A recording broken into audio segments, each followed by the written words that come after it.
নবীন যারা রাজনীতিতে কোনো সময় রাজনীতি করে নাই, রাজনীতিতে আসে নাই, নতুনভাবে আসতে চাচ্ছে, এদেরকে নিয়ে মূলত আমাদের এই সংগঠন। পাশাপাশি মাদকের বিরুদ্ধে আপনি যে বলছেন নবীনদের যে বিষয়টা মাদকের বিরুদ্ধে, ইতিপূর্বেই আমাদের প্রধানমন্ত্রী জনাব তারেক রহমান মাদকের বিরুদ্ধে জিরো টলারেন্স করছে, ঘোষণা করেছে। সেই ক্ষেত্রে আমরা মাদককে কোনো প্রশ্রয় দিব না। সারা বাংলাদেশে মাদককে কীভাবে নির্মূল করতে হয় সেটা এই সরকার দেখবে। পাশাপাশি আমরা জাতীয়তাবাদী নবীন দল এই মাদকের বিরুদ্ধে সরকারের সাথে ও আইন শৃঙ্খলা বাহিনীর সাথে একত্রতা করে এটা জিরো টলারেন্সে আনার জন্য চেষ্টা করি। তারা আন্দোলন সংগ্রাম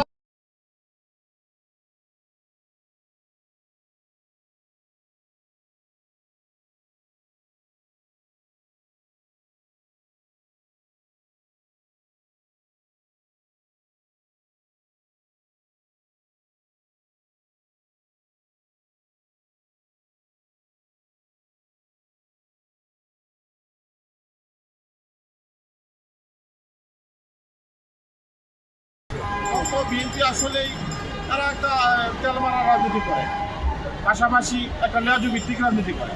এই লেয়াজু ভিত্তিক রাজনীতিটা যারা করে, আমরা তো বিগত দিনে আন্দোলন সংগ্রাম করেছি, মাঠে রয়েছি, তাই আমরা এই ধরনের রাজনীতি পছন্দ করি না। নব্য বিএনপি ফেসিস্টের কেউ না, যারা আন্দোলন সংগ্রামে ছিল না বিগত দিনে, তারাই নব্য বিএনপি। আমরা আসলেই আমাদের নবীন দল যে ভূমিকা রেখেছি সেটা আপনারা সাক্ষী। সেই ক্ষেত্রে আমরা বিশেষ করে 5ই আগস্টের পরে আমাদের আগে জায়গা যেটুকু মূল্যায়ন ছিল সেই মূল্যায়নটুকু আমরা দেখতে পাচ্ছি না। যার কারণ হচ্ছে কিছু নব্য বিএনপির ভিড়ের কারণে এই দিকটা হচ্ছে। আর 2013 সাল থেকে অদ্যবধি পর্যন্ত আমরা 55টি জেলা কমিটি করেছি। ঢাকা বিভাগ, রংপুর বিভাগ, চট্টগ্রাম বিভাগ, রাজশাহী বিভাগ, বরিশাল বিভাগ, বেশিরভাগ বিভাগসমূহে আমাদের কমিটি হয়েছে। এছাড়া আমাদের প্রবাস কমিটি আছে, প্রায় 13টির বেশি প্রবাস কমিটি দেশের বাইরে আছে।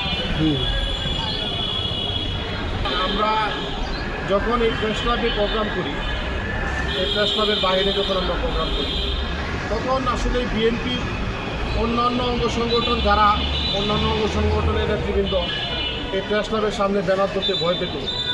তখন আমরা বন্দুকের নলের ডগার সামনে দাঁড়িয়ে এই প্রেস ক্লাবে অসংখ্য প্রোগ্রাম করেছি, এটা আপনারা সাক্ষী। যেখানে আমাদের মানববন্ধন, অবস্থান কর্মসূচি, বিক্ষোভ সমাবেশ, বিক্ষোভ মিছিলের মতো কর্মসূচি আমরা করেছি। আর উল্লেখিত কর্মসূচিতে, প্রতিবাদ সভাতে, বিক্ষোভ সমাবেশে, মানববন্ধনে বিএনপির জাতীয় স্থায়ী কমিটির নেতৃবৃন্দ উপস্থিত ছিলেন। এদের মধ্যে ডক্টর খন্দকার মোশাররফ হোসেন স্যার, প্রয়াত ব্যারিস্টার মওদুদ আহমেদ স্যার, নজরুল ইসলাম খান, বাবু গয়েশ্বরচন্দ্র রায়, ডক্টর আব্দুল মঈন খান, বেগম সেলিমা রহমানের মতো জাতীয় নেতৃবৃন্দ আমাদের প্রোগ্রামে উপস্থিত ছিল। আমাদের আসলে চাওয়া, আমরা বিগত দিনে ফ্যাসিবাদ বিরোধী আন্দোলন সংগ্রামে সারা বাংলাদেশের ভূমিকা রেখেছি। আমাদের যে 56টি জেলা কমিটি আছে, এই প্রত্যেক জেলার নেতৃবৃন্দ মূল দলের সাথে একত্রতা করে আন্দোলন সংগ্রামে আমরা ছিলাম। পাশাপাশি এই প্রেস ক্লাবে ঢাকার বাইরে আমরা আন্দোলন সংগ্রামে ছিলাম। সেই ক্ষেত্রে আমাদের বিগত দিনের আন্দোলন সংগ্রামকে বিবেচনা করে বিএনপির 11টি অঙ্গ সংগঠন আছে।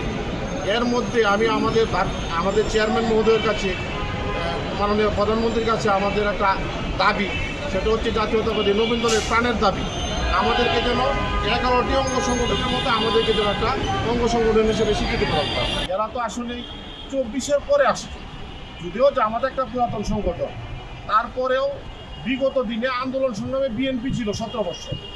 17 বছর কিন্তু আপনার এনসিপি বলেন, জামাত বলেন, তারা কিন্তু মাঠে ছিল না, মাঠে ছিল বিএনপি সকল আন্দোলন সংগ্রামে অংশগ্রহণ করেছে। তাদের তো আসলে কথা কাজের কোনো ঠিক নাই। তারা নির্বাচনের আগে জামাত এরকম কথা বলেছে, বেহেস্তের টিকিট নাকি দিবে, নির্বাচনে যদি তারা জয়লাভ করতে পারে তাহলে বেহেস্তের টিকিট দিবে।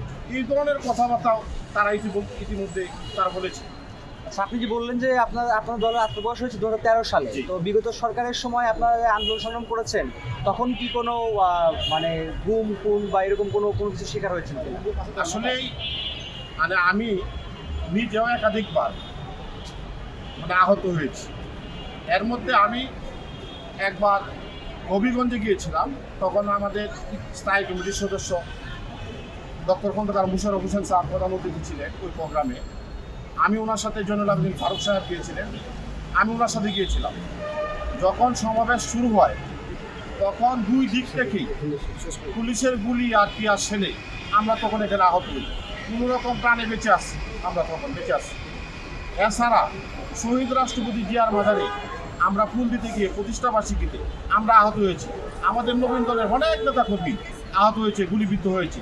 তাছাড়া অনেক নেতাকর্মী বিগত দিনে কারাবরণ করেছে, মামলা খেয়েছেন, জেল খেটেছে।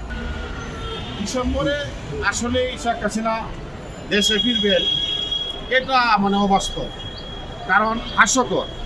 কারণ হচ্ছে পালিয়ে যাওয়ার পরে ইতিহাসের খুব কম এরকমটা আছে, পালিয়ে যাওয়ার পরে ফিরে আসাটা খুব কঠিন একটা বিষয়। এটা নেতাকর্মীদেরকে একটা উজ্জীবিত রাখার জন্য আমার মনে হয় ধরনের একটা বক্তব্য দিয়ে রাখছেন। তো উনি আসুক দেশে, আজকে আমরাও প্রস্তুত ওনাকে বরণ করবো। তো কীভাবে বরণ করবো? আমরা ওনাকে বরণ করবো এইভাবেই, ওনার যে মামলাগুলো আছে, যে রায় হয়েছে, ঠিক আছে, এটার জন্য ওনাকে ধরে আমরা কারাগারে দিব। এটার বিচারের কার্যক্রম যেন বাস্তবায়িত হয়, এটার জন্য আমরা অপেক্ষায় আছি যে উনি আসুক দেশে।